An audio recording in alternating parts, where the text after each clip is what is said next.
Assalamualaikum warahmatullahi wabarakatuh. Hello everyone, I'm Ananda Dwi Putri and I'm from Electrical Engineering.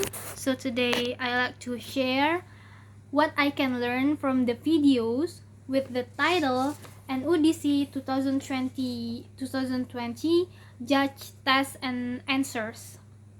Okay, the first session is true or false session. The first statement is a judge should penalize a prime minister that didn't provide definitions of keywords. This statement is false because provide definition is recommended but not the requirements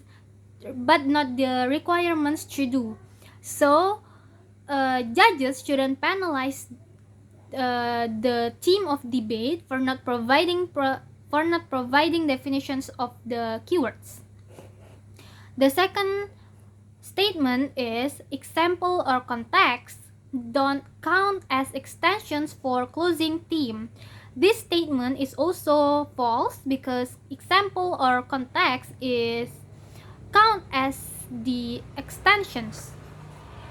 The third statement is in policy motion, the opposition is required to introduce a counter proposal.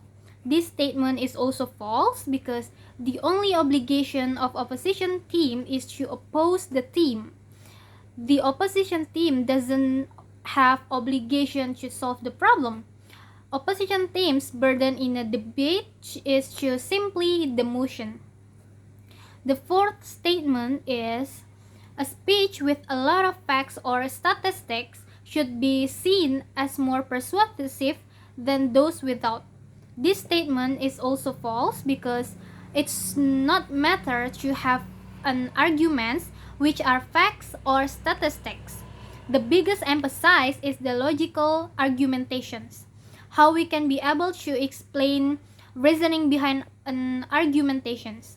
The facts and statistics can elevate the persuasiveness of our arguments. But it's not the only way that can be persuasive. The fifth statement is speaker who speak less than 6 minutes should be penalized by having their score deducted for being under time. This statement is also false because it's entirely possible for someone to speak less than 6 minutes. The matter is the content. It might be possible that someone spoke for 7 minutes, but their speech was just repetition of one single point and then just being repeated. The critical takeaway from this item is that it doesn't matter about the time.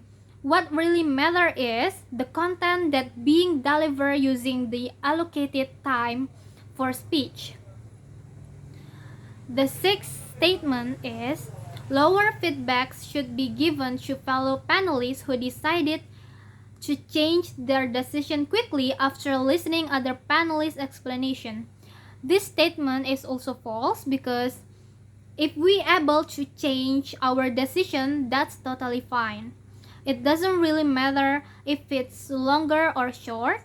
Changing decision shouldn't be penalized in terms of lower feedback. Okay, the second session is short answer section.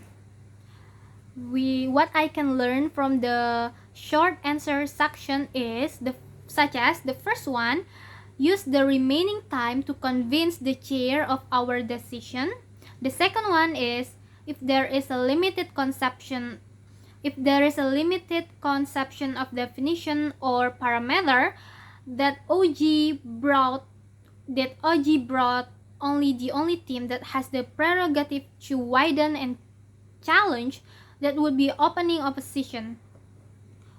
When the OG team has set up the debate, the Chigi or closing government must follow them. The third one, the last but not the least, is the closing team didn't really answer the motion.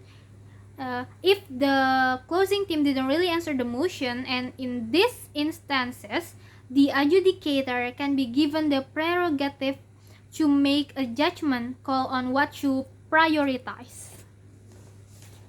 The third section, it is debate assessment with the title Noticeable Patterns to Correct. What I can learn from this section is the first one, assessment of content should be holistic. Action shouldn't matter to the extent that it doesn't disrupt the delivery of one's content. And we felt nobody in the round had that issue. I mean, for example, when the debater speak in English but the accent is Indonesian, it's okay. It's totally fine. It doesn't should ban it or penalize. The second one is few things to consider when assessing points, such as A. Was it relevant? B. Was it important? And C. Did they explain why this point should be priority? I think that's all for me. Thank you for your attention. Wassalamualaikum warahmatullahi wabarakatuh.